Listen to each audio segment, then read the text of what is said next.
Hello everyone, welcome back to my channel Chaitrika MJ talks. అందరూ ఎలా ఉన్నారు? నేనైతే చాలా బాగున్నాను. మీ అందరూ కూడా బాగుండాలని మనస్ఫూర్తిగా కోరుకుంటున్నాను. ఈరోజైతే మీ ముందుకి ఒక స్వీట్ రెసిపీతో అయితే వచ్చేసాను. అదేంటో కాదు, ఈ పాటికి మీకు అర్థమైపోయి ఉంటుంది కదా. అవునండి, గులాబ్ జామ్ రెసిపీ. ఈరోజు గులాబ్ జామ్ అయితే ప్రిపేర్ చేసుకుంటాము. నేనైతే ఎంటీఆర్ వారి గులాబ్ జాము ప్యాకెట్తో అయితే నేను గులాబ్ జామ్స్ని ప్రిపేర్ చేస్తున్నాను.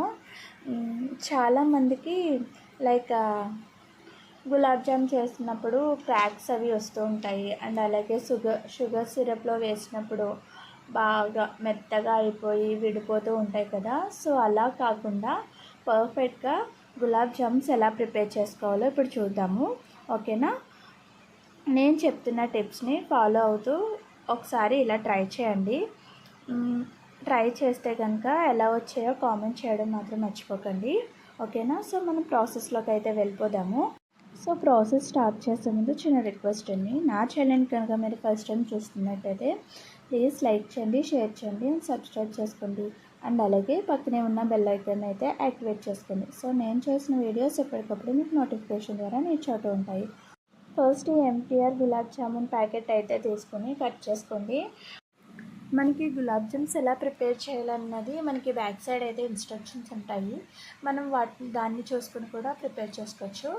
సో నేనైతే ఇప్పుడు పౌడర్ని అయితే ఈ ఎంటీఆర్ గులాబ్ జామ్ పౌడర్ని అయితే ఒక బౌల్లోకి అయితే ట్రాన్స్ఫర్ చేసుకున్నాను. ఇప్పుడు ఇందులోకి నేను మిల్క్ని అయితే యాడ్ చేసుకుంటున్నానండి. మీకు కావాలంటే వాటర్ కూడా యాడ్ చేసుకోవచ్చు. అండ్ గీ కూడా లైట్గా గీ కూడా యాడ్ చేసుకుంటే టేస్ట్ అనేది చాలా బాగుంటుంది. ఒకసారి గీ వేసుకుని కూడా ట్రై చేసి చూడండి. ఇక్కడ నాకు ఎంటీఆర్ ఇది 500 గ్రామ్స్ ఉంది. సో ఈ 500 గ్రామ్స్కి ఇక్కడ నాకు 1 టీ గ్లాస్ అంటే ఒక టీ గ్లాస్ పాలు అయితే సరిపోయినవి. మీరు చూసుకుని యాడ్ చేసుకోండి. టీ గ్లాస్ అన్నానని ఒకసారి టీ గ్లాస్ అయితే యాడ్ చేసేకండి.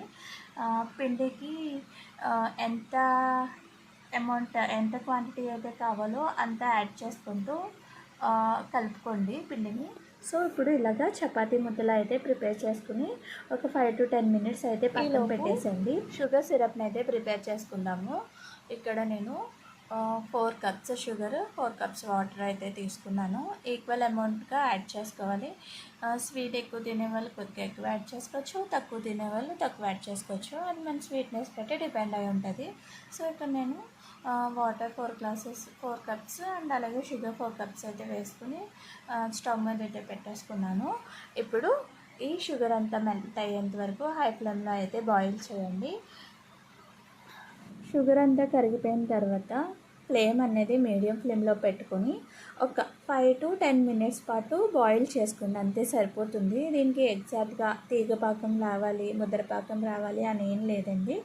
జస్ట్ షుగర్ కరిగాక ఒక 5 to 10 minutes అయితే మరగనిస్తే సరిపోతుంది. పాకం అయితే రెడీ అయిపోతుంది.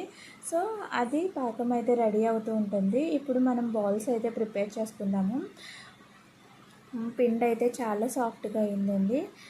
చూసారా, నేను చూపిస్తున్న విధంగా బాల్స్ని అయితే ప్రెస్ చేసుకుంటూ స్మాల్గా మీడియం సైజులో బాల్స్ని అయితే రెడీ చేసుకోవాలి. చూడండి, మీకు మళ్ళీ ఒకసారి చూపిస్తున్నాను.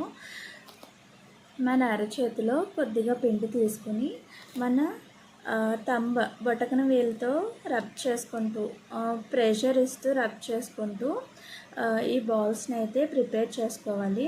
సో మనం ఇలా ప్రెషర్ ఇస్తూ బాల్స్ని ప్రిపేర్ చేయడం వల్ల మనకి అంత గమ్మున క్రాక్స్ అనేవి రాకుండా ఉంటుంది. సో మనం షుగర్ సిరప్లో వేసినప్పుడు కూడా మనకి పగుళ్ళు మనకి వెంటనే మెత్తగా అయిపోయి విడిపోవడం అలాంటివి ఉండవండి. మనం బాల్స్ని పర్ఫెక్ట్గా చేసుకుంటే కనుక మనకి ఈ క్రాక్స్ అనేవి రాకుండా ఉంటుంది. సో బాల్స్ అయితే రెడీ అయిపోయినాయండి. అండ్ అలాగే మనకి షుగర్ సిరప్ కూడా రెడీ అయిపోయింది. చూసారా, షుగర్ సిరప్ కూడా రెడీ అయిపోయింది. ఇప్పుడు మనం ఇందులోకి ఒక 1/2 teaspoon ఇలాచీ పౌడర్ అయితే యాడ్ చేసుకోండి. యాడ్ చేసుకుని ఒక 2 minutes బాయిల్ చేశాక స్టవ్ ఆఫ్ చేసుకుని పక్కన పెట్టేసుకోండి. అంతే, షుగర్ సిరప్ అయితే రెడీ అయిపోయింది. ఇప్పుడు ఈ బాల్స్ని డీప్ ఫ్రై చేసుకోవడానికి ఒక ప్యాన్ పెట్టుకుని ఆయిల్ అయితే యాడ్ చేసుకోండి. ఆయిల్ వేసుకోండి. బాల్స్ మునిగేంత వరకు అయితే ఆయిల్ అయితే ఉండాలి. సో ఆయిల్ మరిగిన తర్వాత మనం ముందుగా రెడీ చేసి పెట్టుకున్న బాల్స్ని అయితే యాడ్ చేసుకోండి. యాడ్ చేసుకుని మీడియం ఫ్లేమ్లో మాత్రమే ఈ బాల్స్ని డీప్ ఫ్రై చేసుకోవాలి. హై ఫ్లేమ్లో పెట్టేసి డీప్ ఫ్రై చేసుకుంటే మాత్రం బయట కలర్ వచ్చేసి వేగిపోయినట్టే ఉంటుంది, బట్ మనకి లోపలైతే అస్సలు కుక్ అవ్వదండి. సో జాగ్రత్తగా మీడియం ఫ్లేమ్లో పెట్టుకొని అయితే మాత్రమే ఈ బాల్స్ని ఫ్రై చేసుకోండి. చూసారా, మీడియం ఫ్లేమ్లో పెట్టుకుని నేనైతే ఫ్రై చేసుకున్నాను. సో ఈ కలర్ వచ్చేంత వరకు ఫ్రై చేసుకొని మీరు తీసేసుకోండి. ఈ కలర్ అయితే సరిపోతుంది.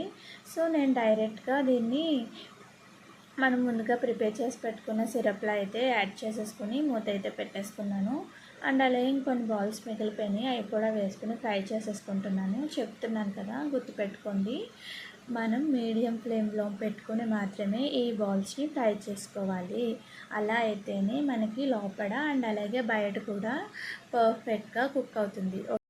ఓకేనా? సో ఈ టిప్ని అయితే అస్సలు మర్చిపోకండి.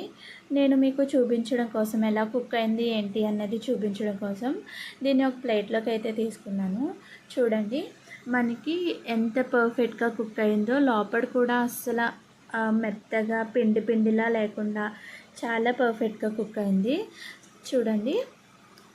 సో ఇప్పుడు వీటిని కూడా మనం ముందుగా యాడ్ చేసుకున్న సిరప్లోకి అయితే యాడ్ చేసేసుకుందాము. సో ఇవి కూడా యాడ్ చేసుకుని ఒకసారి లైట్గా జస్ట్ అలా ప్రెస్ చేయండి అంతే స్పూన్తో. సో ఇది ఇందాక మనం ఫస్ట్ టైం వేసుకున్న గులాబ్ జామ్ అండ్ అలాగే సెకండ్ టైం వేసుకున్న గులాబ్ జామ్ కూడా చూసారు కదా ఎంత డిఫరెన్స్ ఉందో. సో దీన్ని చల్లారేంత వరకు పక్కన పెట్టేసుకోండి. చూడండి గులాబ్ జామ్ అయితే రెడీ అయిపోయింది. ఒక 2 to 3 అవర్స్ అయితే పక్కన పెట్టేసేయండి, అది చల్లారుతుంది. నేను ఇక్కడ ఒక బౌల్లో వేసుకుని ఫ్రిడ్జ్లో అయితే పెట్టుకున్నాను. సో అందుకే బౌల్లో అయితేనే వేసుకున్నాను వేడివేడిగా ఉన్నప్పుడే. సో ఇప్పుడు ఈ బౌల్స్ని తీసుకెళ్ళి నేను ఫ్రిడ్జ్లో అయితే పెట్టేస్తాను.